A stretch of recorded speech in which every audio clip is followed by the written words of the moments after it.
Bonjour tout le monde, c'est toujours un vrai plaisir de vous retrouver dans le pourquoi du comment avec une expression qui correspond parfaitement au temps de Pâques que nous vivons, boire le calice jusqu'à la lie. Et je vais me faire un plaisir de le décortiquer pour vous. Commençons par découvrir le mot calice. C'est un terme d'origine indo-européenne qui désigne d'abord un objet en forme de bouton de fleurs, donc de vase. Les Romains, qui l'ont eux-mêmes emprunté aux Grecs, l'emploient pour qualifier toutes sortes de récipients et même des tuyaux d'aqueduc. Lorsque l'Église le récupère au XIIe siècle sous la forme latine « calix », c'est au sens propre pour nommer le vase sacré de l'Eucharistie, celui que le prêtre utilise pour commémorer le repas de la Cène.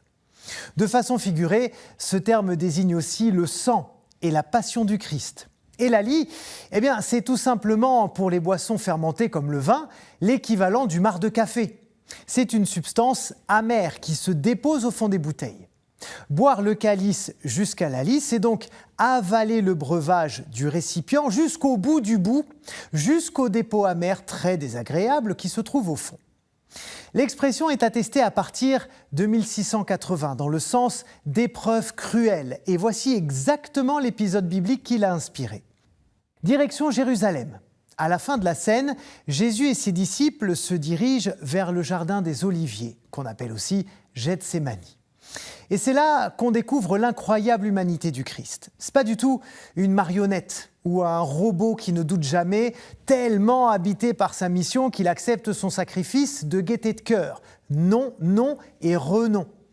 L'épisode de Gethsémani souligne la complexité de ses sentiments à ce moment précis. Il sait qu'il va être arrêté, qu'il va souffrir et surtout qu'il va mourir. Et comme nous tous, il a peur de la mort. Tout Dieu qu'il est, il est envahi par l'angoisse et la tristesse. Du coup, à l'écart de ses disciples, il se met à prier très profondément. Et c'est au cours de ce cœur à cœur avec Dieu, de cette lutte intérieure, qu'il prononce ces paroles. « Père, si tu veux, éloigne de moi cette coupe. Cependant, que ce ne soit pas ma volonté qui se fasse, mais la tienne. » C'est alors qu'un ange descend du ciel avec un calice à la main. Pour les chrétiens, cette coupe, ce calice dont il parle, va petit à petit se confondre avec la coupe des bénédictions que Jésus a soulevée quelques heures plus tôt, au moment où il fêtait la Pâque avec ses disciples et donc instituait l'Eucharistie. Mais bien avant cet épisode, par exemple dans les psaumes ou dans les livres d'Isaïe et de Jérémie, ce même objet est déjà cité. Et il symbolise alors la colère divine, le châtiment contre l'ennemi ou contre l'impie. Dans notre cas, évidemment, Jésus n'est coupable de rien et d'ailleurs il n'est pas puni.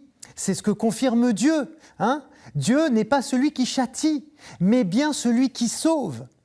Mais le Christ associe pourtant cette coupe à son sort tragique et à toutes les souffrances qu'il accepte d'endurer. Il montre en réalité qu'il prend sur lui toutes les douleurs du monde dans le but de sceller une alliance nouvelle.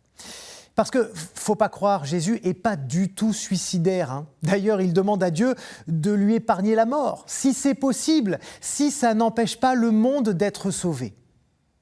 Mais pour que le monde soit sauvé, il faut que celui qui emporte le péché aille jusqu'au bout de l'épreuve pour montrer que Dieu nous accompagne de façon inconditionnelle, quels que soient les événements. Du coup, Jésus se donne tout entier et boit symboliquement le calice des souffrances jusqu'au bout, jusqu'à la lie.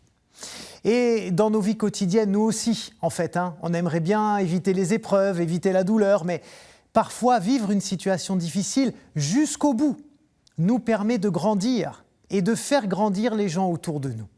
Voilà pour ces pensées de vieux sages. Et vous voyez, c'est finalement beaucoup plus joyeux et positif qu'on pouvait le penser. En tout cas, c'est la fin de cette émission. Merci infiniment de l'avoir suivi. On continue de partager sur les réseaux sociaux, de faire des petits commentaires. Merci infiniment pour votre fidélité. Ciao.